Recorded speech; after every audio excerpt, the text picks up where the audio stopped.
आज बहुत important topic discuss करेंगे, है ना? क्यों? क्योंकि अब आ गए हो तो लौटाएंगे तो नहीं है बाबू, तो बाकी का रिकॉर्डिंग हो जाएगा। ग्रीन लाइट जल रहा है ना, बुझ जाए तो बोल देना, क्योंकि अभी 10th वाले में बर्बाद कर चुके हैं चार्जेस का। ध्यान से कल वाले टॉपिक से आज वाले टॉपिक को हम लोग जोड़ेंगे, और उसके बाद हम लोग आज बात करेंगे परमाणु, उसकी त्रिज्या। कल बात हो रही थी त्रिज्या, आज बेसिक उस त्रिज्या के बारे में जानेंगे कि आखिर ये त्रिज्या कैसे निकाला जाता है और ये त्रिज्या कितने प्रकार का होता है। ये दोनों टॉपिक आज डिस्कस करेंगे। बस क्लास रैप अप आधा घंटा में खत्म हो जाएगा, टेंशन लेने वाली बात नहीं। अब कल की तरह, कल भी लिखने वाला टॉपिक नहीं था, अगर ध्यान दो, लिखने वाला टॉपिक था कल नहीं, त्रिज्या से आकार। तो क्या बात किए बाबू? कल हम बात किए, रिकॉर्ड में किए थे क्या बाबू? गुड। कल हम बात किए थे परमाणु की त्रिज्या की, एंड बाबू अब त्रिज्या से मामला आगे बढ़ा था और वो चला गया था किसके पास? परमाण्विक आकार के पास, है ना? परमाण्विक आकार से हम किसके पास गए थे बाबू? जेफ। ऋतिक बताएगा इसको क्या बोलते हैं? परमाणु नाभिकीय आवेश, प्रभावी, इफेक्ट, नाम है तेरा किसके ना, ये सब नाम है। परमाणविक त्रिज्या, परमाणु त्रिज्या को तुम अणु त्रिज्या बोल दो तो बोले सर एक ही बात तो है, परमाणु अणु। परमाणविक त्रिज्या निर्माण कर रहा है किसका? आकार का। हम सब मैथ के स्टूडेंट हैं, हम सब 8th क्लास से पढ़ते आ रहे हैं। कौन सा चीज? 3 सेंटीमीटर त्रिज्या का वृत्त बनाओ और 5 सेंटीमीटर त्रिज्या का वृत्त बनाओ। बड़ा वृत्त कौन होगा? 5 सेंटीमीटर वाला। यानी त्रिज्या को बड़ा कीजिए, आकार प्रभावित हो जाता है, ये ना बात है। तो त्रिज्या का आकार से संबंध है, इसलिए त्रिज्या का आकार से संबंध बनाया। और आकार का संबंध किसके साथ है? जेफ, जिसको बोलते हैं हम लोग प्रभावी नाभिकीय आवेश। ये थे बात। और प्रभावी नाभिकीय आवेश का संबंध फिर आगे लेकर के हम गए थे, वो लेकर के चले गए थे किसके पास? आयनन विभव के पास। तुम लोग की तरफ से सुशांत आता है, वो लिख दिया ओके सर आज हम नहीं आएंगे क्योंकि हम छुट्टी दिए। तुम लोगों ने नहीं मना किया? वो कहाँ है पता नहीं। और उसके बाद इसका संबंध हम किससे जोड़े थे बाबू? आयनन विभव से। असल दोस्त वही है, असल दोस्ती का यही मतलब है। कोई खबर नहीं रखो एक दूसरे का, कोई खबर नहीं, कौन कहाँ है पड़ा हुआ, मालूम सब है, मालूम तो सब है। ऐसा कैसे मालूम होता है? तो परमाणु त्रिज्या से आकार, आकार से जेफ, और जेफ नहीं जेफ, कल बात हुई हम लोग में ना। और जेफ से कहां चले गए हम? आयनन विभव। आयनन विभव का क्या मतलब होता था? किसी परमाणु के बाह्यतम कक्षा में मौजूद इलेक्ट्रॉन को निकालने के लिए दी जाने वाली ऊर्जा ही आयनन विभव कहलाती है। लेकिन वो परमाणु कैसा होना चाहिए? विलगित गैसीय परमाणु। विलगित का मतलब आइसोलेटेड, अलग थलग रहने वाला, है ना? गैसीय परमाणु, गैसीय अवस्था, क्योंकि यहां से इलेक्ट्रॉन को निकालना आसान है। ठीक बात। अब आज चर्चा किसकी होगी? परमाणविक त्रिज्या की। अब सोचने वाली बात यह है कि इलेक्ट्रॉन कोई पदार्थ की तरह तो है नहीं कि बाह्यतम कक्षा में कण के रूप में घूम रहा होगा, सही? इलेक्ट्रॉन कोई पदार्थ की तरह नहीं है कि घूम रहा होगा, ये एक वेव है। वेव का मतलब क्या होता है? तरंग। तो अभी तक 9th क्लास या 10th क्लास में सब टॉपिक डिस्कस नहीं किया जाता है कि बाबू इलेक्ट्रॉन एक तरंग की तरह है। कहने का मतलब ये हुआ बाबू कि अगर ये प्लस है, ये पहली कक्षा, ये दूसरी कक्षा, ये तीसरी कक्षा, ये चौथी कक्षा, इस प्रकार से बना हुआ हो, और मेरा इलेक्ट्रॉन यहां पर बैठा हुआ है, इस पोजीशन पर मेरा इलेक्ट्रॉन है।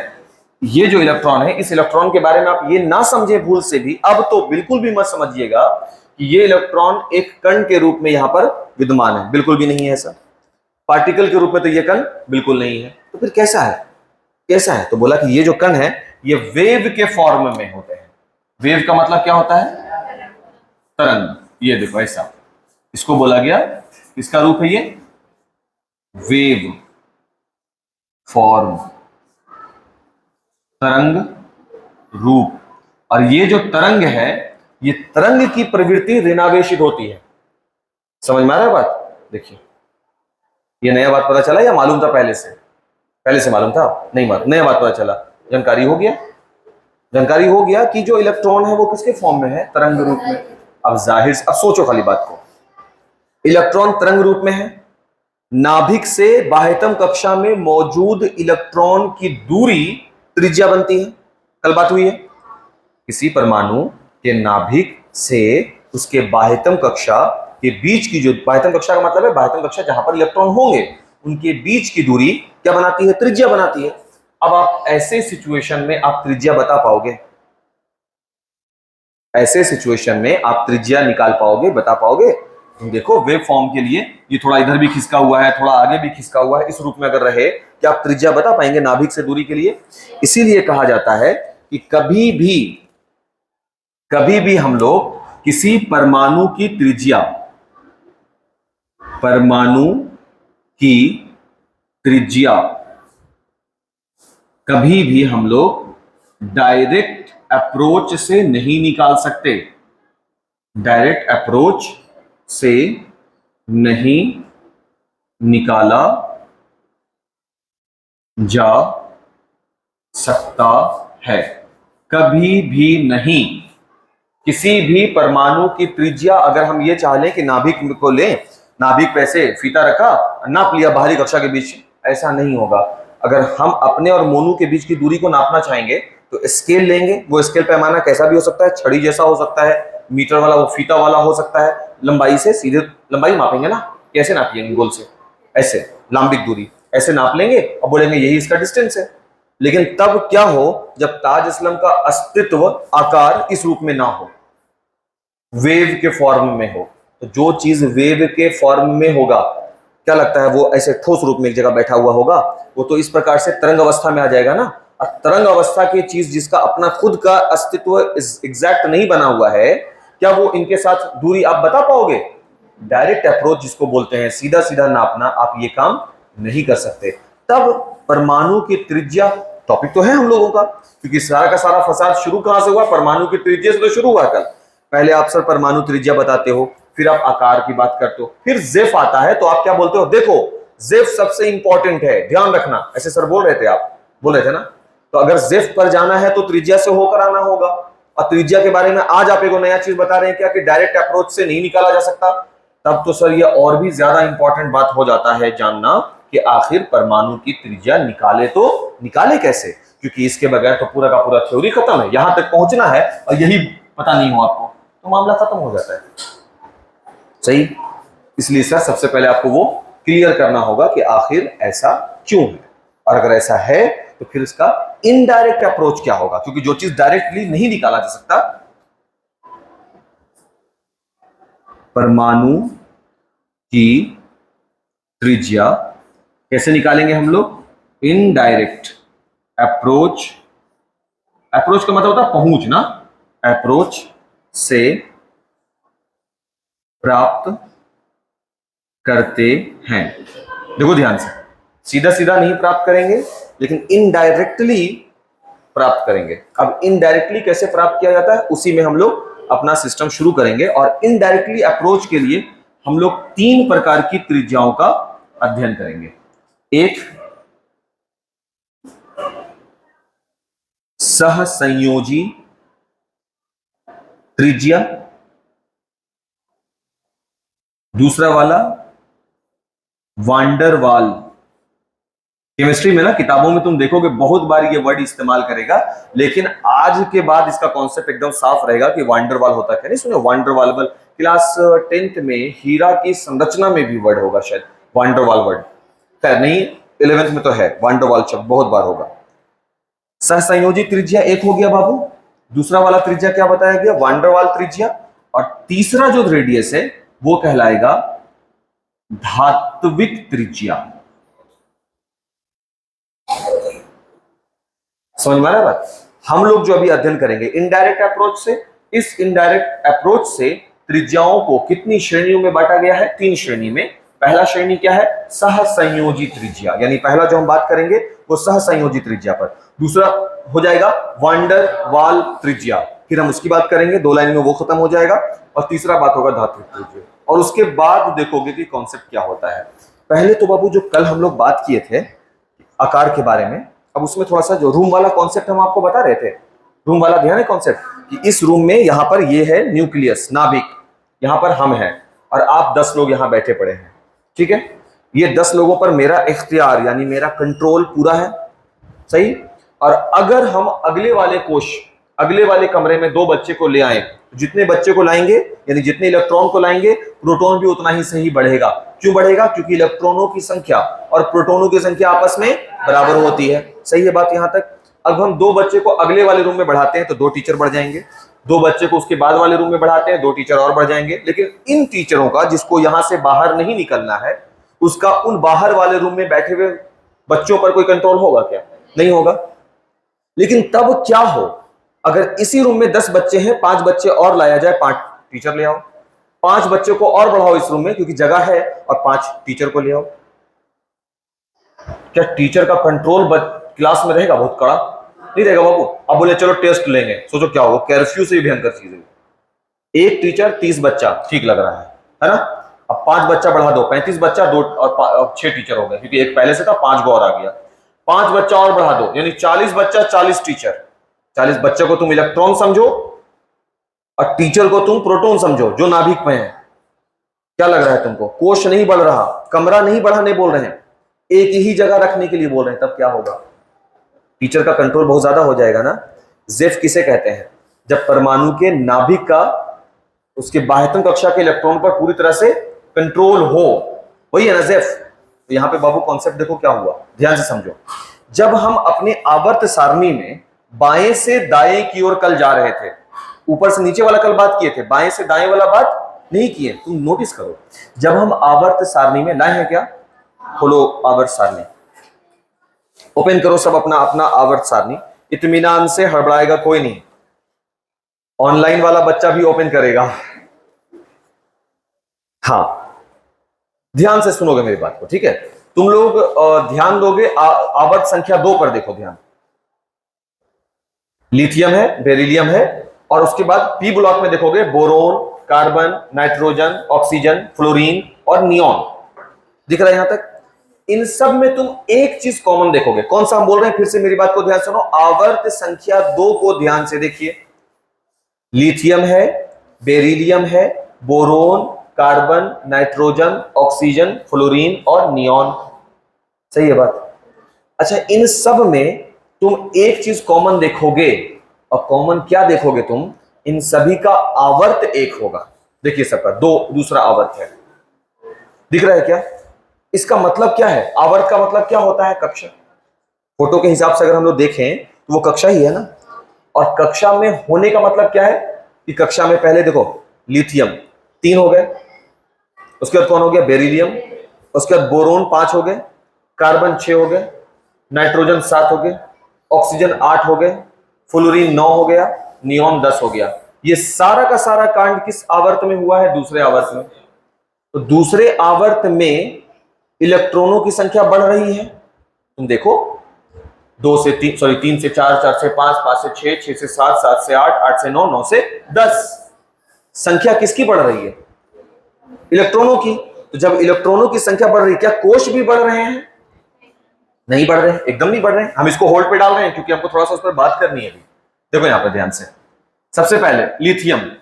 लिथियम का परमाणु संख्या कितना होता है सर? 3 होता है। तो ये हुआ अगर पहली कक्षा, तो पहली कक्षा में 2 इलेक्ट्रॉन, और दूसरी कक्षा में कितने इलेक्ट्रॉन? 1। ठीक। उसके बाद है बेरिलियम, 4 है ना। ये पहला नाभिक, पहली कक्षा में 2 और दूसरी कक्षा में 2।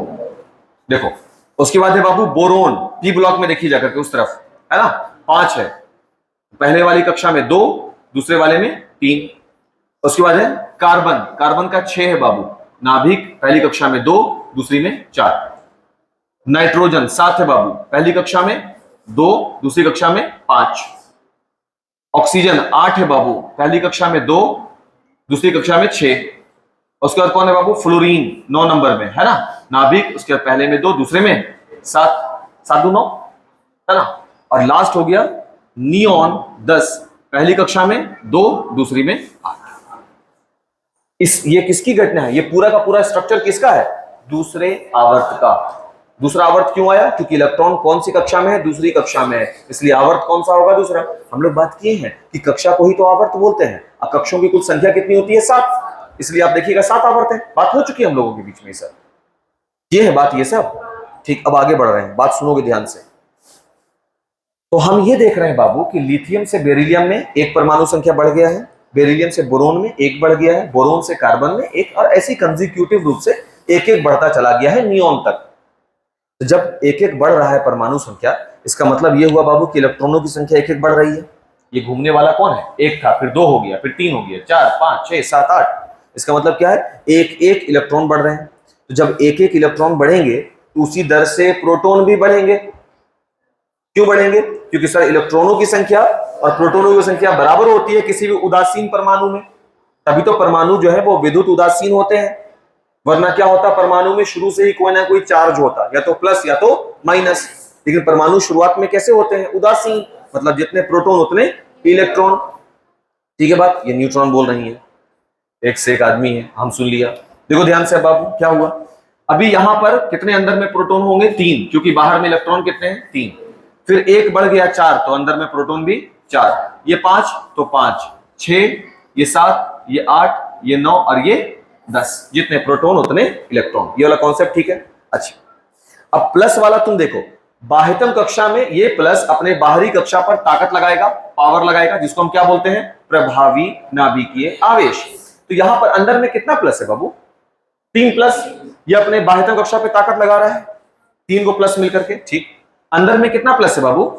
ये अपने बाह्यतम कक्षा के इलेक्ट्रॉन, जिस पर कितने इलेक्ट्रॉन है? दो, इस पर अपना ताकत लगाएगा। अब बताओ दोनों में से ज्यादा ताकत कौन लगा रहा होगा? ये वाला या ये वाला? ये वाला ज्यादा लगाएगा। क्यों लगाएगा ये ज्यादा? क्योंकि सर इसमें प्लस ज्यादा हो गए। अब प्रभावी नाभिकीय आवेश होता क्या है? नाभिक के द्वारा अपने बाह्यतम कक्षा में मौजूद इलेक्ट्रॉन पर लगाया जाने वाला ताकत। ताकत का मतलब खींचना, कस के, पकड़ के, बांध के रखना। सही बोल रहे हैं क्या? अब उसके बाद देखो बाबू, नीचे आए तो प्रोटॉन कितने हो गए? प्लस। तो फिर से ये बाह्यतम कक्षा के इलेक्ट्रॉन पर अपना ताकत लगाएगा। अब इसका मान इससे भी ज्यादा हो जाएगा। सही बोल रहे हैं क्या? इसके बाद आगे बढ़ो, ये देखो ये 6 हो गए, ये बाहर में 4 है, इसको और ताकत से खींचेगा। क्यों? क्योंकि प्रोटॉन बार बार बढ़ रहे हैं। अब प्रोटॉन जब बार बार प्रोटॉन बढ़ते चले जाएंगे तो प्लस प्रबल न हो रहा है, नाभिक मजबूत न हो रहा है। नाभिक जितना मजबूत होगा वो अपने बाह्यतम कक्षा को उतना ही मजबूती से पकड़ेगा। अगर ये कोश बन जाता तो दूरी बढ़ जाता, दूरी बढ़ जाता तो पकड़ कमजोर हो जाता। लेकिन बोल रहे हैं क्या कि कमरा नहीं बढ़ रहा, टीचर तुम जम के बढ़ा रहे हो। अब बच्चा सबको यहीं पे बैठा रहे हो और टीचर हर बार बढ़ाए जा रहे हो। 5 बच्चा बढ़ा रहे हो, 5 टीचर ले आ रहे हो। 40 बच्चा बढ़ा दिए, 40 टीचर लाके खड़े कर दो। बोलो क्लास कैसा होगा एग्जाम? वो समझ गए बात को? यहां भी बढ़ाते जा रहे हैं, इस वजह से ये 10वां वाला और ज्यादा ताकत से रखेगा पकड़ के। उस इलेक्ट्रॉन को तो ये हिलने ही नहीं देगा, इसलिए ये सबसे ज्यादा अक्रिय है। ये अक्रिय ही होते हैं। 18 नंबर जो वर्ग है जिसमें कौन कौन आते हैं? Helium, neon, argon, krypton, xenon, radon. ये किस रूप में है? ये सब के सब अक्रिय हैं। क्यों सर आप इसको अक्रिय बोलते हैं? देखो यार ये अक्रिय होता है। अरे तो बच्चा लोग से पढ़ता है कि अक्रिय है तो अक्रिय, क्योंकि अक्रिय होते हैं इसलिए अक्रिय है। अच्छा इसलिए अक्रिय है। इनका नाभिक इतना ज्यादा प्रबल होता है, इतना ताकतवर होता है, प्लस हो गया ना वो ज्यादा, इतना ज्यादा ताकतवर होता है कि बाह्यतम कक्षा में मौजूद इलेक्ट्रॉन को बोलता है कि तुम हिलोगे नहीं। अब क्योंकि इलेक्ट्रॉन जब तक बाहर निकलेगा नहीं किसी से ये प्रतिक्रिया करेगा नहीं, यहां तो हिलने से ही रोक लगा दिया गया है। इसलिए क्या हो जाता है? ये इतना कस के प्रबल मानता है कि जेफ का मान सबसे ज्यादा हो जाता है। अब इस चीज को तुम किताबी भाषा में बोलो तो आवर्त सारणी के बाएं से दाएं जाने पर, देखो बाएं सबसे ये मिलेगा और सबसे दाएं ये मिलेगा, तो आवर्त सारणी में बाएं से दाएं जाने पर जेफ का मान बढ़ता है कि घटता है? बढ़ता है। फिर सवाल हो जाएगा आवर्त सारणी में बाएं से दाएं जाने पर जेफ का मान क्यों बढ़ता है? जवाब क्या दीजिएगा? सर जब हम आवर्त सारणी में बाईं ओर रहते हैं तो परमाणुओं की संख्या कम होती है। जैसे जैसे हम दाएं ओर जाते हैं परमाणु की संख्या 1 से बढ़ती जाती है। 1 से बढ़ने का मतलब 1 1 1। तो उसी रूप में जैसे इलेक्ट्रॉन एक एक बढ़ रहे हैं वैसे ही प्रोटॉन में भी वृद्धि होती है। तो नाभिक क्या होता चला जाता है? प्रबल। नाभिक स्ट्रांग होता है। नाभिक जितना ज्यादा धनावेशित स्ट्रांग होता चला जाएगा अपने परमाणु के बाह्यतम कक्षा में उसका कंट्रोल उतना ही ज्यादा होगा। इसीलिए तो सर कि 18वां वर्ग तक पहुंचते पहुंचते इतना ज्यादा नाभिक प्रबल हो जाता है कि वो अपने बाह्यतम कक्षा में मौजूद इलेक्ट्रॉन को हिलने से भी रोक लगा देता है कि तुमको हिलना भी नहीं है। और यही कारण है कि 18वें वर्ग में मौजूद ऐसे ऐसे सभी तत्व क्या हो जाते हैं, अक्रिय। समझ में आ गया बात? लॉजिक साफ है, क्योंकि इनका थोड़ा बहुत हम इस्तेमाल करेंगे यहां पर, इसलिए बोल रहे हैं। उसके बाद हम टॉपिक आगे बढ़ाया, तो ठीक है ये सारा घटनाक्रम जेफ से संबंधित है, तो जेफ का कॉन्सेप्ट किसके वजह से आया? तो सर आप ही तो कल बताए थे कि जो जेफ होता है वो व्युत्क्रमानुपाती होता है किसके? एक बटा आकार के। सही है ना? समानुपाती होता है एक बटा आकार के, व्युत्क्रमानुपाती होता है आकार के। तो अगर इसका मान, जेफ का मान बढ़ाना है तो जाहिर सी बात है आकार का मान घटेगा। और हम ये देख रहे हैं सर उस स्ट्रक्चर में कि बाएं से दाएं जाने पर, उधर बायां होता है आवर्त सारणी का, बाएं से दाएं की ओर आप जैसे जैसे बढ़ते हो जेफ बढ़ रहा है, इसका मतलब आकार घट रहा होगा। समझ में आई बात? क्यों? क्योंकि इनके बीच में जो संबंध है ये तो कल लिखे हो गए ना बाबू, कि जेफ का आकार, जेफ का संबंध आकार के साथ कैसा है? व्युत्क्रमानुपाती का है। क्लियर है बात यहां तक? अब हम उस टॉपिक में, ये सब जो बात बोले ना, कभी फुर्सत में वीडियो वगैरह जब देखो कभी भी उसको जरा सा उस कोट निकाल कर उसको मेंशन कर लिया करो, शायद कुछ जरूरी बात रहा था, वो सब जरूरी है, जानकारी के रूप में भी रख सकते हैं पास में।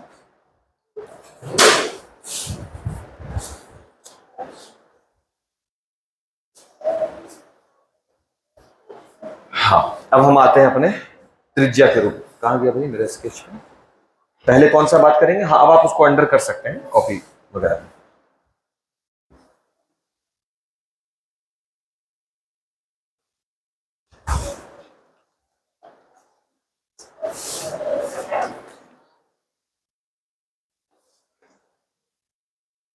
और अभी के लेक्चर में जो सबसे जरूरी चीज जानकारी मिला वो ये कि इलेक्ट्रॉन जो है वो कोई पदार्थ जैसा ऐसे घूम रहा होगा जैसे टीवी में दिखला देता है वीडियोस वगैरह में, इस रूप में तो वो बिल्कुल भी नहीं होगा। वो किसके रूप में होगा? तरंग के रूप में होगा, वेव के रूप में होगा। और इस वजह से हम नाभिक से उस इलेक्ट्रॉन की दूरी को सीधे सीधे नहीं निकाल सकते, और इस सीधे सीधे शब्द को डायरेक्ट अप्रोच बोला जाता है। आप नहीं निकाल सकते, इसके लिए इनडायरेक्ट मेथड इस्तेमाल करेंगे, इनडायरेक्ट प्रक्रिया इस्तेमाल करेंगे। और उस इनडायरेक्ट प्रक्रिया में की 3 कड़ियां हैं, एक सह संयोजी, दूसरा वांडरवाल और तीसरा धात्विक त्रिज्या। ठीक है? और अब हम जो सबसे पहला चर्चा करेंगे वो कौन हो जाएगा? सह संयोजी त्रिज्या।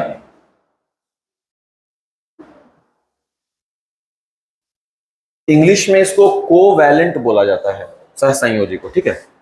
अब देखो, एक हाइड्रोजन का परमाणु है, ठीक है बाबू, बाह्यतम कक्षा में कितना इलेक्ट्रॉन होगा? एक, मेरे ख्याल से। हाँ, एक और हाइड्रोजन का एटम ले आए और इसके बाह्यतम कक्षा में कितना इलेक्ट्रॉन होगा? एक। हम जानबूझ करके वो क्रॉस किया है ताकि आपको लगे है तो हाइड्रोजन ही, दोनों का सामान्य होगा। अब ये दोनों आपस में आयनिक बंधन तो नहीं बनाएंगे, इतना तो तय है बात, क्योंकि आयनिक बंधन तब बनता जब इलेक्ट्रॉनों का ये लेन देन होता पूर्ण रूप से। इसको भी चाहिए एक इलेक्ट्रॉन, इसको भी चाहिए, तब आयनिक बंधन नहीं बन सकता। अपना द्वियक पूरा करते हैं ना पहली कक्षा वाले, तो द्वियक पूरा करने के इनको क्या करना पड़ेगा? साझेदारी करना पड़ेगा। जब ये आपस में साझेदारी करेंगे, ये दोनों H जब आपस में साझेदारी करेंगे, इसको बोलते हैं ओवरलैप करना। तो यहां पर क्या होगा? ये अपने अपने ऐसी साझेदारी होगा इनका। और ये जो मेथड है ये कहलाता है, सॉरी मेथड बोलते हैं, ये जो बॉन्ड बनेगा उसको बोलते हैं सिंगल बॉन्ड, और इंग्लिश में इसको हम लोग बोलते हैं एकल आबंध। यस, एकल आबंध, सिंगल बॉन्ड, यानी इसका चेहरा कुछ इस प्रकार से दिखता है, H डैश। ठीक है बात क्या? तो अभी सिंगल आबंध को ध्यान से अगर देखो तो ये हाइड्रोजन आपस में जुड़े हैं पहले, क्योंकि एक एक इलेक्ट्रॉन का दोनों को जरूरत है, तो बोला देखो भाई ऐसा है कि हम तो तुमको इलेक्ट्रॉन दे नहीं सकते, जाहिर सी बात है, ना ही तुमसे इलेक्ट्रॉन ले सकते हैं, वरना फिर तुम्हारे पास कुछ बचेगा नहीं। तो ऐसा करते हैं कि हम दोनों पार्टनरशिप कर लेते हैं। जब हमको लगेगा कि हमको 2 इलेक्ट्रॉन की आवश्यकता है तो हम तुम्हारा वाला इलेक्ट्रॉन शो कर देंगे कि देखो भाई मेरे पास 2 इलेक्ट्रॉन है, और जब तुमको ऐसी आवश्यकता पड़ जाए तुम दिखला देना। ठीक है बात? इसको बोला गया कौन सा बंधन? साझेदारी वाला बंधन। इस स्थिति में ये दोनों एक दूसरे के, देखो कैसा ओवरलैप कर जाता है, नहीं एक दूसरे के अंदर ही घुस गया है, दिख रहा है आपको? पार्टनरशिप वाला बिजनेस ऐसे ही होता है, समझ गया ना? अब इसमें हुआ क्या कि जब ये एक दूसरे के अंदर घुस जाते हैं तो इन दोनों के नाभिकों के बीच की दूरी निकाली जाती है। इन दोनों के नाभिकों के बीच की दूरी निकाली जाती है। अब ये कैसे नाभिक होंगे, ये तो एक दूसरे के अंदर फंसे हुए हैं, इसको बोला जाता है अंतरा नाभिक। कौन सा नाभिक बोला गया बाबू इसको? अंतरा नाभिक। बीच की दूरी निकाल लिया गया, की दूरी क्या बोला गया उसको? डी, यानी ये हो गया हिस्सा और ये, और उसको हम लोग क्या करेंगे, बीच निकालने के लिए क्या करते हो? 2 से भाग। अब जैसे ही 2 से भाग, क्यों? क्योंकि दोनों ज्वाइंट हो चुका है, दोनों हाइड्रोजन इस तरह से फंस चुका है एक दूसरे में। साझेदारी का बिजनेस है ना, तो आप इसको अलग तो कर ही नहीं सकते, क्योंकि नुकसान किसका है? दोनों का। किसी एक को फायदा होता तब ना दूसरे को लात मार के हटता, यहां तो दोनों को नुकसान है ना, इसलिए फंसा हुआ है एक दूसरे में। इस वजह से दोनों के नाभिक की दूरी बताओ, तो हाइड्रोजन का नाभिक नहीं निकल रहा है, सिर्फ हाइड्रोजन का नाभिक नहीं निकल रहा है, ऐसे फंस गया ना तो दूरी छोटा हो जाता है इनके बीच में। तो अब जो दूरी बचा इनके बीच में, देखो ऐसे दूरी ज्यादा है, अगर दोनों हाइड्रोजन को तुम ऐसे से ले आओ, ऐसे से ले आओ पास में, तब भी दूरी है, लेकिन ऐसे करोगे तो एक दूसरे में प्रवेश कर गए, तो बीच की दूरी इनकी और कम जाती है। समझ गए? तो आपको सिर्फ इन दोनों के नाभिकों के बीच की दूरी, जिसे बोला गया अंतरा नाभिक, ठीक है ना, और उसके बीच की दूरी जिसको हम स्मॉल डी से सूचित कर रहे हैं, उसको फाइंड आउट करते हैं, और फाइंड आउट करने के बाद उसको 2 से भाग लगा देते हैं, और यही जो वैल्यू मिल जाता है इसका 2 से भाग लगाने पर, उसी को हम लोग बोलते हैं क्या? रेडियस। किसका रेडियस? सह संयोजी, यानी कि कोवैलेंट। समझ में आया कैसे निकाला जाता है कोवैलेंट? ध्यान दो, कोवैलेंट के स्वतंत्र परमाणु को लेते हैं, और स्वतंत्र परमाणुओं के बीच में क्या होना चाहिए? सिंगल बॉन्ड होना चाहिए, यानी डुअल और ट्रिपल पर ये काम नहीं करेगा, सिंगल बॉन्ड होना चाहिए। और उस सिंगल बॉन्ड के लिए सबसे पहले दोनों नाभिक जब एकल बंधन बन जाए तो दोनों नाभिकों के बीच की दूरी निकाल लीजिए और दूरी को 2 से भाग लगा दीजिए, तब आपको बिल्कुल बीच का हिस्सा मिल जाएगा, वही उसकी क्या कहलाएगी? त्रिज्या कहलाएगी, रेडियस कहलाएगी। ऐसा माना जाता है, इसे कहते हैं इनडायरेक्ट अप्रोच। समझ में आया एक बार? दूसरा, सहसंयोजी के बाद दूसरा कौन सा है बाबू? वान डर वाल। वान डर वाल त्रिज्या। अब देखो ये क्या होता है वान डर वाल त्रिज्या? अगर ये हाइड्रोजन है तो ये तो एकल बंधन बना रहा है, अगर हम इस हाइड्रोजन को गैसीय अवस्था में ले आए, यानी H2, और दूसरा एक और H2, अब बोले चलो तुम दोनों आपस में रिएक्शन करो, ये H2 क्या है? गैस स्टेट है। H2 क्या है? Gas state. अब गैसीय अवस्था में ये जो बनते हैं अणु, ये आपस में जुड़ नहीं सकते हैं किसी रूप में, चाहे वो सहसंयोजी हो जाए, चाहे वो आयनिक रूप हो जाए, गैसीय अवस्था में ये अणु आपस में नहीं जुड़ेंगे। फंस गया मामला, गैसीय अवस्था में ये आपस में नहीं जुड़ेंगे। तो अब तुम जबरदस्ती भी इनको पकड़ के लाओगे ना, तब भी ये एक दूसरे से कुछ दूरी हमेशा बनाकर रखेंगे। सपोज तुम इसको यहां से ला रहे हो, दूसरे को वहां से ला रहे हो, दोनों को जब तुम एक जगह लाए होगे, इकट्ठा कराए होगे, तो ये एक निश्चित दूरी पर आकर के रुक जाएगा। कंडीशन क्या है? कैसे एटम पर निकाला जा रहा है वान डर वाल त्रिज्या? ऐसे परमाणु पर जो गैसीय आणविक रूप ले लेते हैं, जैसे ऑक्सीजन बोलते हो, O रहता है। जब 2 ऑक्सीजन को तुम एक जगह लाओगे तो बंधन कौन सा बनता है? सिंगल बॉन्ड या double bond? Double bond. Double bond. Oxygen जो है बाबू कितना है परमाणु संख्या? 6। तो इलेक्ट्रॉनिक विन्यास इसका क्या होता है? 2, ऑक्सीजन का 8 ना होता है? 6 बोलते हैं तो भी हाँ, 8 बोलते हैं तो भी हाँ, गइयों में हाँ, बेल्वों में हाँ। ऐसा कैसे होगा? कोई एक हाँ हो सकता है, कोई एक ना हो सकता है। जब गलती हमको पते चल गया कि 6 के बदले 8, 8 के बदले 6 कर ही दिए हैं, फिर अब क्या यूज रहा तुम्हारा? हाँ ठीक है, मैं ठीक है, हाय दोनों तुम्हारा, चित भी और पट भी। अब बाद में चिल्लाए हो तुम यहाँ गलत पढ़ा रहे थे। 2 और 6, तो इसके बाह्यतम कक्षा में कितने इलेक्ट्रॉन होंगे बाबू? 6। तो ऑक्सीजन का देखो बनाते हैं, 1 2 3 4 5 6, ये होगा। अब 2 ऑक्सीजन को ले आओ, एक और ऑक्सीजन ले आते हैं, 1 2 3 4 5 6। अब ऑक्सीजन अपना क्या पूरा करना चाहेगा? स्टक है ना, इसको 2 इलेक्ट्रॉन चाहिए। अगर ये अपने बगल वाले इलेक्ट्रॉन ऑक्सीजन से मांग लेगा तो वो बेचारा 4 पे अटक जाएगा। वो भी तो चाहेगा ना हम भी अपना 8 पूरा करें। तो दोनों क्या बोलेगा? सुनो ऐसा है, क्यों ना हम लोग साझेदारी कर लेते हैं, जब तुमको जरूरत होगा 8 तुम्हारा, जब हमको जरूरत होगा 8 मेरा। ठीक है बात? तो इसका मतलब साझेदारी करने के लिए उनको कितने इलेक्ट्रॉन को आपस में ज्वाइन करना पड़ा? देखो तो 2 4, 2 इलेक्ट्रॉन ना, साझेदारी दो इलेक्ट्रॉन को करना पड़ा ना उनको, तो इसलिए जो बंधन बना इसको क्या बोलते हैं, डबल बॉन्ड बंधन बोलते हैं। ये हुआ डुअल बॉन्ड, इसलिए तुम देखोगे ऑक्सीजन को ऐसे लिखा जाता है। तो यहां पर जैसे हाइड्रोजन है उसी रूप से आप इसको चाहो तो गैसीय अवस्था में O2 भी ला सकते हो। देखिए O2, अब ये दोनों भी है तो ये दोनों भी किसी खास दूरी पर जाकर के रुक जाएगा, उससे ज्यादा करीब नहीं जाने वाला है। समझ में आया बात? उस खास दूरी का कैलकुलेशन किया जाता है। उस दूरी को सूचित अगर हम कर दें यहां पर अपने मैथ में किससे, स्मॉल d से, तो हम लोग क्या ढूंढ लेंगे, d/2, और इसी d/2 को हम क्या बोलेंगे, रेडियस। किसका रेडियस बोलेंगे, वांडर वाल, V एंड W, वांडर वाल का रेडियस। समझ में आया बात? और अब तीसरा बात करेंगे, तो इसके लिए सहसंयोजी त्रिज्या के लिए क्या जरूरी है, एकल बंधन का होना। वांडर वाल के लिए क्या जरूरी है, गैसीय अवस्था में होना। सही है ना? और तीसरा वाला जब है, तीसरा जो है वो है धात्विक, है ना, त्रिज्या। R M लिख देंगे, M से मेटल होता है और R का मतलब रेडियस होता है, RM लिख देंगे। अब देखो धातु कैसे रहते हैं, धातु के रूप में अगर हम लोहा को देखें, देखो ध्यान से बाबू, Fe लोहा, तो लोहा अपने कितने इलेक्ट्रॉन का त्याग करता है, 2। लोहा हमेशा अपने 2 इलेक्ट्रॉन का त्याग करता है, तो अपने ऊपर आयन कितना बनाएगा, 2+। ये अगर लोहा है तो लोहा हमेशा अपने ऊपर Fe2+ बनाएगा, क्योंकि धातु का काम होता है इलेक्ट्रॉनों का त्याग करना। तो ये अपने बाह्यतम कक्षा में मौजूद 2 इलेक्ट्रॉन, लोहा का परमाणु संख्या कितना होता है, 26। तो घर में बैठ करके आराम से लोहा का इलेक्ट्रॉनिक विन्यास निकालना और देखना कि 2 इलेक्ट्रॉनों का त्याग वो कर रहा है या नहीं।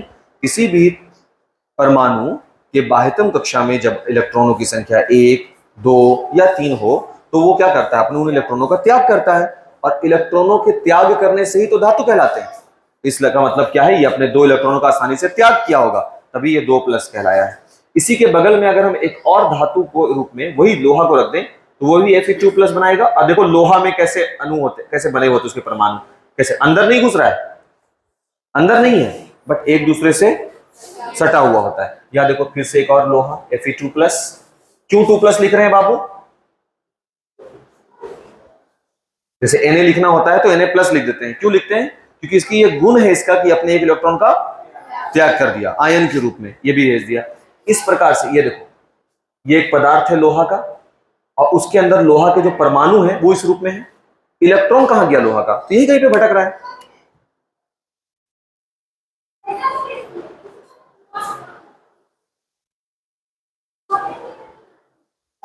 आठ गो इलेक्ट्रॉन होंगे, 2 इलेक्ट्रॉन का त्याग ये किया, 2 का ये, 2 का ये, 2 का ये, 8 इलेक्ट्रॉन हो गए। सही है? तब लोहा की किसी वस्तु को हम ऐसे छू दिया तो हमको करंट नहीं लगा। क्यों नहीं लगा, क्योंकि इस पर अभी प्लस और इस पर माइनस, दोनों क्या हो गए, फिलहाल बराबर है। अब क्या होता है, अगर सर इलेक्ट्रॉन घूम रहे हैं तो ये इलेक्ट्रॉन गुस्सा में बाहर निकल भी सकते हैं, है ना? ठीक है, अभी इसमें प्लस कितने हैं, 8, माइनस कितने हैं, 8। आवेश क्या हो गया इसका मतलब ये लोहा भी कैसा है, उदासीन है, आवेशहीन है। जैसे ही इसका इलेक्ट्रॉन घूमते घूमते चुपचाप से सोचा कि बाहर भाग जाएंगे, जैसे ही इलेक्ट्रॉन इसका बाहर निकला, कोशिश किया निकलने का, तो इलेक्ट्रॉन में क्या होगा, +8, इलेक्ट्रॉन एक घट गया, तो ये लोहा का पदार्थ कैसा हो गया, +1 आवेश से आवेशित नहीं हो गया। देखो इलेक्ट्रॉन जैसे ही इसका इस रूम को छोड़ करके बाहर हुआ होगा, अभी ये तुरंत +1 हो गया, और जैसे ही ये +1 हो गया यानी प्लस पावर से आवेशित, तो प्लस क्या करता है, माइनस को अपनी ओर खींचता है। तो बोलेगा ए कहां, अंदर आओ, नहीं समझे बात को। इलेक्ट्रॉन जैसे ही बाहर निकला, आपका पदार्थ कैसा हो गया उसी पल, प्लस में। क्यों, क्योंकि माइनस घट नहीं गया है, जैसे ही घटा तो पदार्थ प्लस में हो गया। जब पदार्थ प्लस में है तो ये किसको अपनी ओर खींचेगा, माइनस को। तो माइनस के रूप में कौन है, वही इलेक्ट्रॉन जो भाग रहा है बाहर, पकड़ा तुरंत उसको, जरा कहां भाग रहा है। समझ में आया? इसीलिए कोई भी पदार्थ के अंदर इलेक्ट्रॉन अगर गतिशील है, अगर गतिमान है, तो वो हमेशा गति में रहता है, पदार्थ को छोड़ करके बाहर अपने से नहीं होता। समझ में आ रहा है बात? जैसे नमक में देख लो, अगर है इलेक्ट्रॉन इस तरह से फ्री अगर हो, खाली सोडियम का कोई पदार्थ है, सोडियम को देख लो, सोडियम के अंदर भी यही नेचर है ना, इलेक्ट्रॉनों का त्याग करने का, वो भी अंदर में ऐसी करेगा Na++। इलेक्ट्रॉन क्या होगा उस पदार्थ के अंदर, इलेक्ट्रॉन घूम रहा होगा। जैसे ये लोहा का कोई पदार्थ है तो इलेक्ट्रॉन इसके अंदर घूम रहा है। किसी वजह से भी जैसे ही ये इलेक्ट्रॉन बाहर निकलने की कोशिश करेगा, ये पदार्थ के अंदर प्लस की संख्या बढ़ जाएगी। तुम देख लो 2 4 6 8 गो प्लस है, अभी 8 गो माइनस इसके अंदर है। क्यों 8 गो प्लस बना? क्योंकि 8 इलेक्ट्रॉनों का त्याग हुआ है, इसलिए 8 गो प्लस बन गया है। अगर गलती से भी एक इलेक्ट्रॉन इस पदार्थ के सिस्टम को छोड़ करके बाहर हो जाए, गलती से भी एक इलेक्ट्रॉन भी, पदार्थ, ये पूरा का पूरा पदार्थ कैसा हो जाएगा?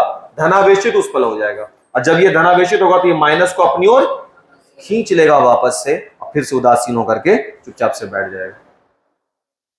ठीक है, बात समझ में आया?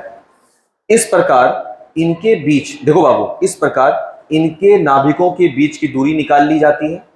इस दूरी को क्या बोलते हैं? डी, और उसका आधा कर लिया जाता है तो आपको आर एम मिल जाता है, d/2।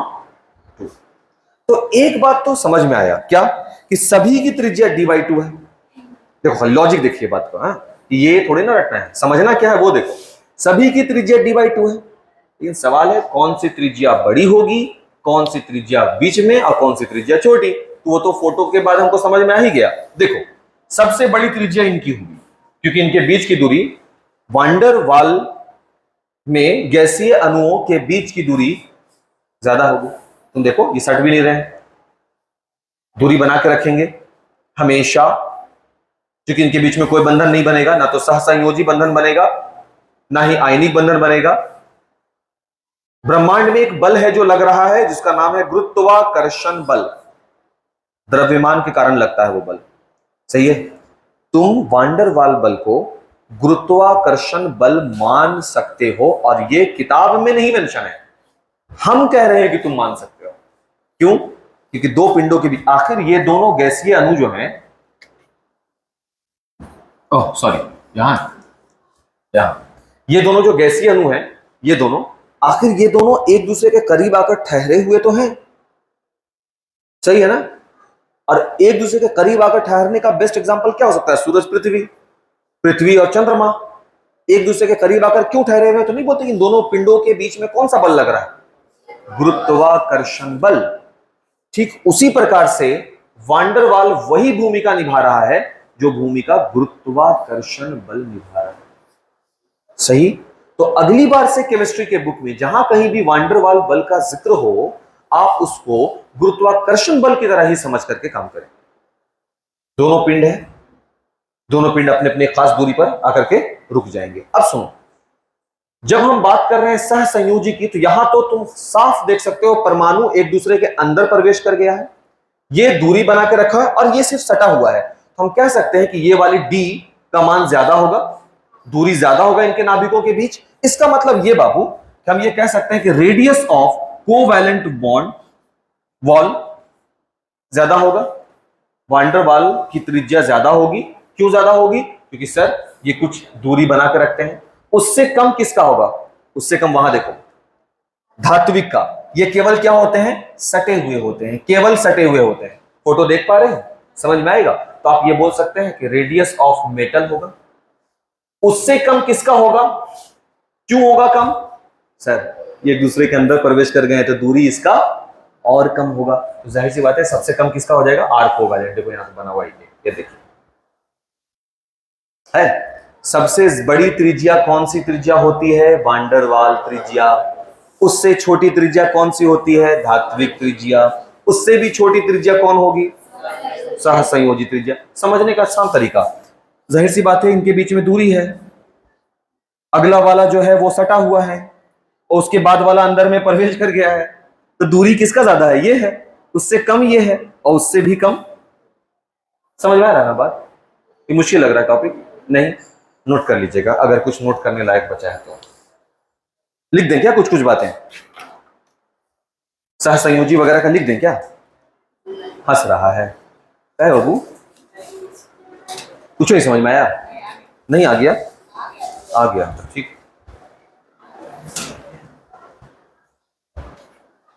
यह त्रिज्या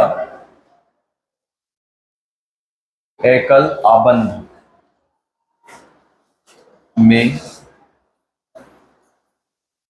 देखने को मिलता है जहां अंतरा आणविक दूरी स्मॉल डी में सॉरी दूरी d/2 से त्रिज्या ज्ञात की जाती है। हो गया। दूसरा है वांडर वाल। यह त्रिज्या गैसीय अणु में दिखती है, गैसीय अणु में दिखती है जिनके बीच सहसंयोजी की अपेक्षा दूरी अधिक होती है।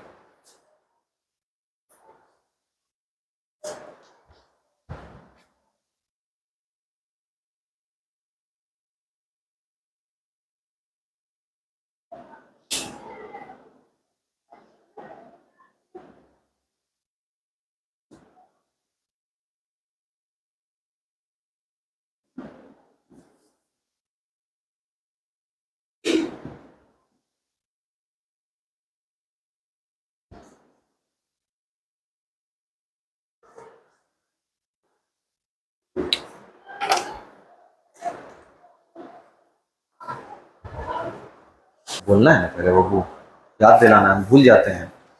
ऐसा ऐसा कितना घटनाक्रम हुआ है बाबू। आराम से पूरा का पूरा लेक्चर ले लिए हैं क्लास 12th वाले का और ऑन नहीं किया है।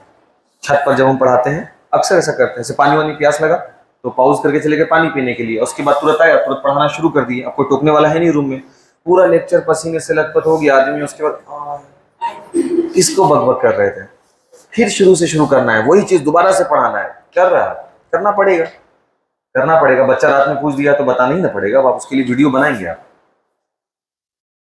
अच्छा देखो, बोरोन से जब चलना शुरू करते हैं, जो अभी आवर्त सारणी का सबसे पहले लेक्चर है ना, अभी आवर्त नंबर 2 पे देखिए। बोरोन से जब चलते हो तो पहले बोरोन है, फिर कार्बन है, nitrogen, oxygen, fluorine, neon. Clear. अभी अभी सर क्या बात किए कि जैसे जैसे हम बोरोन से उसी आवर्त में, किसी एक आवर्त में बाएं से दाएं की ओर जाते हैं तो जेफ का मान बढ़ता है कि घटता है? बढ़ता है। जेफ का मान प्रभाव बढ़ता है। जब जेफ का मान बढ़ेगा तो परमाणु का आकार कैसा होगा? छोटा। सही है ना, क्योंकि जेफ और आकार के बीच में व्युत्क्रमानुपाती का संबंध है। क्लियर हो गया बात? आकार छोटा होने का मतलब क्या है? त्रिज्या का भी छोटा होना।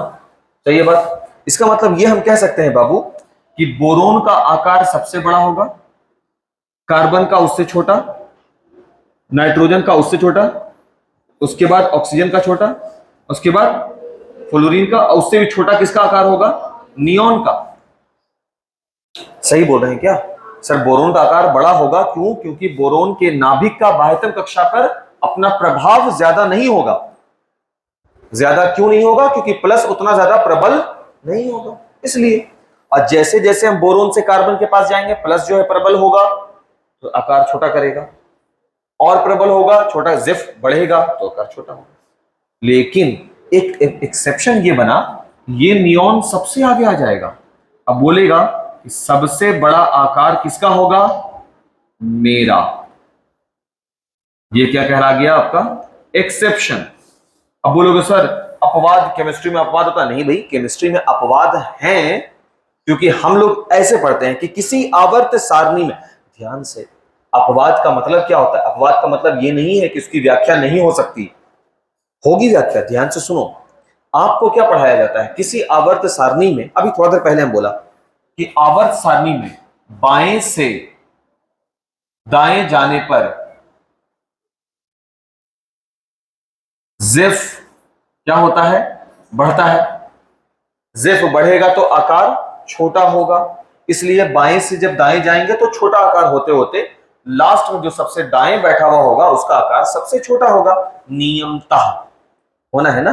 लेकिन ऐसा नहीं हुआ, इसलिए अपवाद हो गया। सभी धातुएं क्या होते हैं? ठोस। लेकिन पारा एक ऐसा धातु, Hg मरकरी जिसको बोलते हैं, ऐसा धातु है जो द्रव अवस्था में रहता है। हालांकि धातु का गुण है ठोस होना, बट ये नहीं रहा। सीजियम एक ऐसा धातु है जो 29 डिग्री के टेम्परेचर पर लिक्विड फॉर्म में रहता है। ऐसा धातु है जो लिक्विड फॉर्म में रहता है, बट रहता है, इसलिए वो अपवाद कहला गया। उस अपवाद की व्याख्या देखो यहां पर है, क्या है सर? अभी आप बताए थे वान डेर वाल त्रिज्या। किसके बीच में ये त्रिज्या बनता है? वान डेर वाल त्रिज्या किसके बीच में बनता है? Gas, helium, neon, argon, krypton, xenon, radon जो वर्ग 18 में मौजूद है, सब गैसियन, सब गैसीय परमाणु है, सब के सब। और जाहिर सी बात है कि इनकी त्रिज्या क्या होगी? बाकी सभी से, चाहे जो भी हो जाए, उन सबसे बड़ी त्रिज्या। त्रिज्या बड़ा होने का मतलब क्या होता है? आकार का बड़ा होना, इसलिए नियॉन सबसे आगे आगे लगेगा। अगर यही लेक्चर हम अब चाहते तो शुरू में बोलते तो तुमको समझ में आता कि नियॉन आगे क्यों लग गया।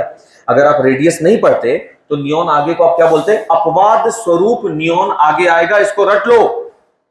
तुम रट लेते, पहली बार तुम पढ़ रहे हो, तुम रटोगे उसको, तुम रट लिए।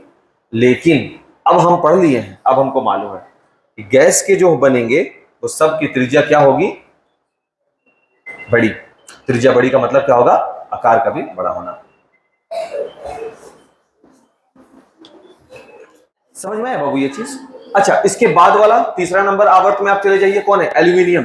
तो वहां भी देख लो भी, aluminium, silicon, phosphorus, sulphur, chlorine, argon. Argon को आगे लगा दीजिए, सबसे बड़ा आकार। क्यों? गैस, पल्ले बड़ा। अपवाद है, याद कर लो। अब नहीं सर, अब हमको समझ में आ गया है, ठीक है। नोट करना है तो नोट कर लो बाबू इसको, अपवाद स्वरूप। आज के लिए हम लोग इतना ही लेक्चर रखेंगे क्योंकि पानी बहुत तेज पड़ रहा है। आप लोग आराम से घर जाइए, आराम कीजिए। कल जो है इंग्लिश जो पतली वाली बुक है ना, रीडर स्टोरी ऑफ इंग्लिश, वो बुक लाइएगा। उसका एक चैप्टर पढ़े थे ना उसका, कल दूसरा चैप्टर उसका शुरू करेंगे। पहला वाले में हम बहुत तरह का चीज, पतली वाली बुक है, सब लेकर के आइएगा।